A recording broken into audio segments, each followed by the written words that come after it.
What's up YouTube? Ryan Panny here. Hope you're doing reasonably well. It is time for a discography ranking of the iconic metal band Slipknot. Looking back, it makes me fucking laugh because it must have seemed so ridiculous when Slipknot first came out. Just this band full of 9 dudes from Iowa who wear masks and orange jumpsuits and make noisy, nihilistic music that's somehow hugely popular. Like, for anybody who wasn't into metal or into the band, it must have been so confusing and so disorienting. Like remember, this is the late 90s when people still thought that a Marilyn Manson song can cause a school shooting. Like, imagine the parents. Like, it just makes me chuckle to think about how people must have reacted to Slipknot because they really were so different when they came out. But then again, different is often how you stand out in the music business. And Slipknot, in addition to having a distinct image and presentation and visual component, they also made music that set them apart. Their self-titled debut, which came out during the height of nu metal and rap metal's popularity, it might have fit loosely into that movement, but it was just so much heavier and so much more extreme and so much more nuanced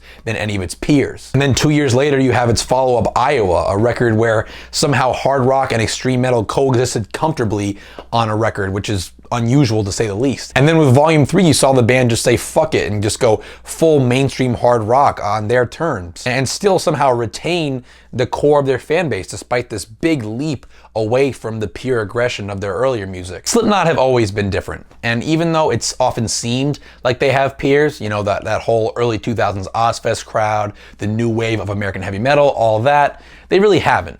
They're not nu metal, they're not thrash metal, they're not metalcore, they're not alt metal, they're not hard rock, they're just Slipknot. And you know what? They've outsold, if not outlasted, many of those 21st century American metal bands that you would instinctively name as their contemporaries.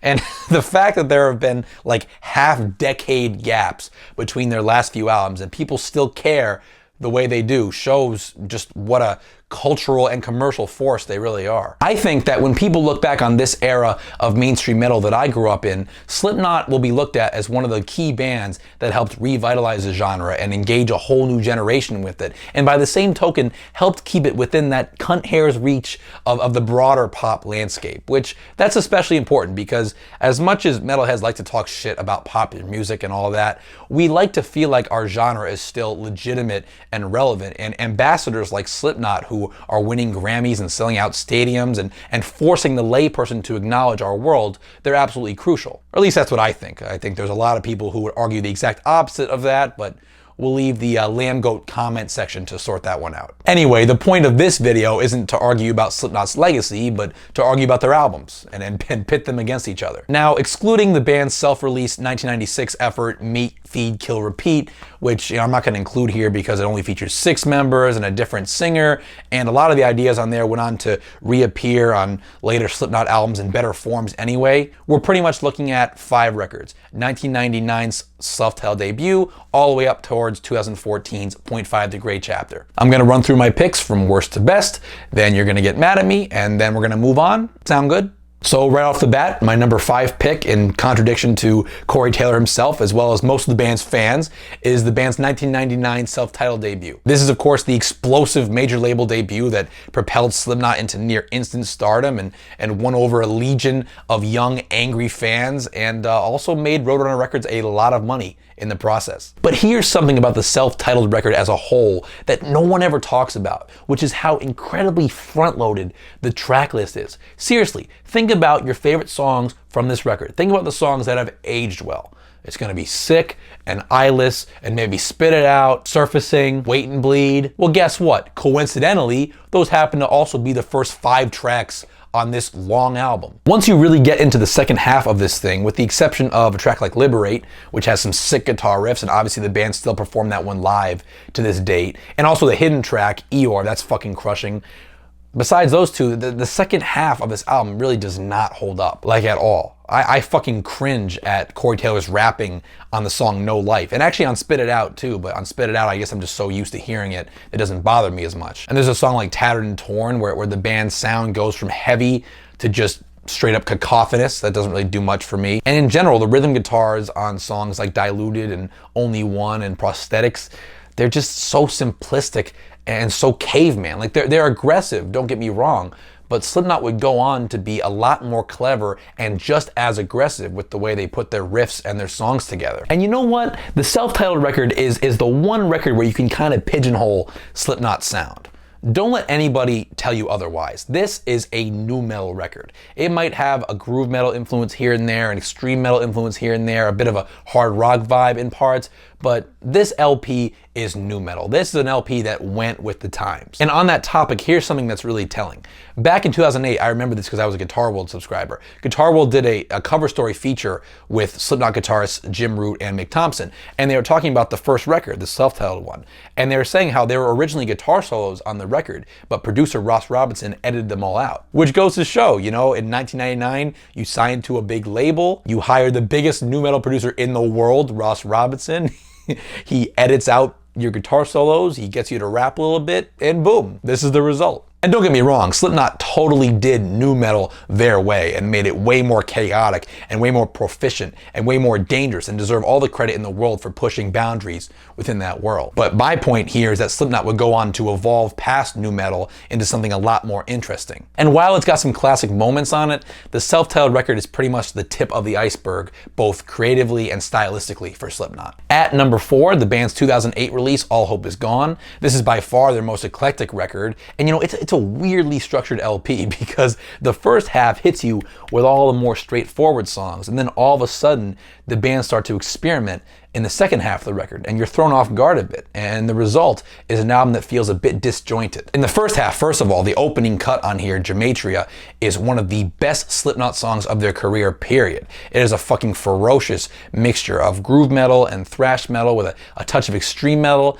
and it features one of Corey Taylor's most mean and explosive vocal performances to date, and also some of his bleakest and most nihilistic lyrics. It couldn't be a better start to the record. And then from there, you're hit with 4 kind of hard rock infused metal songs. There's the stripped down hit single Psychosocial, there's Dead Memories, which is even more melodic and basically a rock song, there's Sulfur, which is basically a rock chorus surrounded by metal riffs. And you know, I'm frankly shocked that these are the songs that have stood the test of time for me, because on the surface they may seem kind of like sellout songs, like songs that you might wince at in retrospect, but the performances and the execution are just so good. The Psychosocial groove is so catchy, and Corey Taylor sings his heart out on Dead Memories. You know, this is actually a killer first half to this record, and it's actually the more experimental second half where the quality starts to dip a little bit. Like the proggy track Gehenna, where Corey goes into this whacked out falsetto that seems a little bit overindulgent for me. Butcher's Hook is also a song where they go into some odd time signatures, and that actually pulls back the aggression. It doesn't really spice things up or make it more interesting. Wherein Lies Continue has these slam style riffs that kind of drone on. I actually love the dark ballad on here, Snuff, so that's a risk that actually panned out for me. But yeah, contrary to my usual taste, you know, I'm usually in favor of bands going wild and experimenting all over the place. But this particular record is actually at its most powerful when it's to the point and focused. And thankfully, they close things out on here with that apocalyptic title track, which kind of brings things back to equilibrium. But overall, it's a record that, again, it's good, but it feels a little bit discombobulated and a little bit pieced together by the time you trudge through that challenging second half. Number 3, I'm giving to the band's most recent release, 2014's Point 5, The Gray Chapter. What a big deal it was that this record even got made. I mean, after the tragic death of bassist and key songwriter Paul Gray in 2010, and then the departure of iconic drummer Joey Jordison from the band a few years later, so many people questioned whether the band could even make a good record after all that. And the fact that in response, the band came through with their heaviest fucking record in over 13 years is just such a beautiful answer to that burning question that everyone seemed to have. What a nice mix of material on this record, from the no-nonsense hostility of like the opening cut Sarcastrophe, or the negative one, or the real underappreciated deep cut Lech, to the tracks like AOV and One That Kills the Least, which have more of that yin and yang thing going on between the heavy verses and melodic choruses that Slipknot honestly helped popularize. And then there's the big single Devil and I, which I have to applaud for being palatable to a mainstream audience by not sacrificing the blast beats and the double bass grooves and the dark moral crisis at the center of the lyrics that are all crucial to the song. I was so happy that that was the single from this record, because I think that's a great representation of the genre if you were just like a radio rock listener tuning in. It's got the grooves, it's got the double bass, it's got some powerful vocals in it. I was psyched that that was the hit song. Ironically, it's the tracks that everyone else seems to love that I'm not too crazy about, like the Grammy-nominated Custer and also the emotional ballad Goodbye. Custer just because, for my taste, the riffs are a little bit too repetitive and kind of Neanderthal-like, and then Goodbye just because Corey's vocals are a bit syrupy. But unlike the previous two records that we've discussed, there's no major issue or overarching flaw with A Great Chapter. It's a fucking great record. And it's a record that, for obvious reasons, carries so much emotional weight with it and feels like such a cathartic record for the band to make. So honestly, if someone's watching this and were to place this higher on their list, I would totally understand. It's a fucking great record. Taking home the silver medal here is Slipknot's third record, the appropriately titled Volume 3, because evidently the band can count. An extremely divisive record for fans. Extremely divisive. Because at this point in the band's career, Corey Taylor had gone off and revived his old band Stone Sour and made an alt metal record with a big ballad on it, and here he was injecting similar melodic sensibilities into Slipknot, which I'm sure was especially maddening for fans at that time because they were coming off the extreme metal tinged sophomore effort Iowa. And yeah, it is an undeniable downgrade in heaviness from Iowa. And yes, it is also, sonically speaking, Slipknot's weakest sounding album by far, with Joey Jordison's fucking clicky kick drum being almost unbearable, and also the guitar tone leaving a lot to be desired as well. But goddamn, if this is not one of the most important and significant metal albums of the 21st century. When you listen to tracks like Before I Forget, Pulse of the Maggots, Duality, Opium of the People, The Nameless, you are hearing perfect, utmost examples of hard rock and heavy metal being mishmashed and blended together in a manner that truly feels organic and exciting and doesn't dilute either side of the fence. It is fucking tragic how few bands have been able to walk that hard rock heavy metal line like Slipknot does on here. They fucking perfected the blend on this record, and countless bands have tried to mimic it and recreate it, but no one can quite recapture the uniqueness of Volume 3. This is the record where Slipknot's music became stadium ready and anthemic, and yet I would never ever describe this record as a rock record. This is still a fucking metal record through and through. I mean, that opening 1-2 punch of Blister Exists and 3-0 is such a fucking charge of adrenaline right off the bat. And when the band do bring it down for that masterful 2-part ballad Vermilion, the music still retains this sort of dark and ominous aura about it. The only exception on here is the acoustic ballad Circle, which really does make Slipknot sound like a shitty alt-rock band and just has absolutely no place on a Slipknot record. I really hate that song. But yeah, I think that if Slipknot had made Iowa Part 2 instead of this album, we'd be having a very different conversation right now. Not only did this record change the course of Slipknot's career and help usher in a generation of new listeners, but it changed the face of metal music and really helped pave the way for the new wave of American heavy metal to explode. Okay. If you are able to utilize some very simple powers of deduction, you may have already concluded that my pick for the #1 Slipknot album ever is Iowa. Ranked 3rd in Kerrang's Best Albums of the 21st Century poll, ranked 50th in Rolling Stone's Greatest Albums of All Time for the metal genre. This fucking record is amazing. With Iowa, Slipknot tossed the nu metal cliches right out the window, along with any notions of them watering down their sound or their musicianship or their nihilistic worldview, and made, simply put, one of the meanest records that I've ever heard. By letting some of their extreme metal influences seep in a more prominent way, Slipknot added this whole other layer of just destructiveness to their sound, whether it be those crazy blast beats and tremolo guitars in Disaster Piece, or Metabolic, which has a sick fucking breakdown, or of course the iconic People Equals Shit, which was and still is the ultimate venting song for an angry, misanthropic teenager. Also, for me personally, People Equals Shit was such a fun song to jam back in the day. I had a drummer friend who was really into Joey Jordison, and we would play that song all the fucking time, and it was just a blast.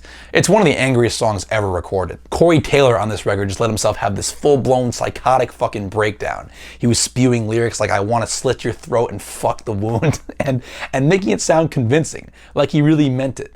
Like, not that he was gonna do it, but that he meant it, if that makes sense. This shit is coming from a very raw and very twisted place in the damaged psyches of Slipknot's members and their unstable collective state of mind at the time, which is well documented. And yet you listen to a song like Everything Ends or The Shape, which is a great deep cut, and you think to yourself, how the fuck is this shit so uncompromisingly heavy and yet still somehow catchy at the same time? It's quite a feat. And I think it's because A, Corey Taylor's vocals, in contrast to many of the 90s extreme metal acts that influenced this album, are completely intelligible and understandable and are right in your face, as if almost like a rapper would be. And he peppered just enough tunefulness into these tracks too. And then B, amidst all the chaos, guitar-wise, this album contains the sharpest riff writing of Slipknot's career. This is not those lumbering caveman-like riffs that I discussed on the first record. This is a much sharpened, just meaner version of Slipknot's guitar playing. This album was such a fuck you to just everyone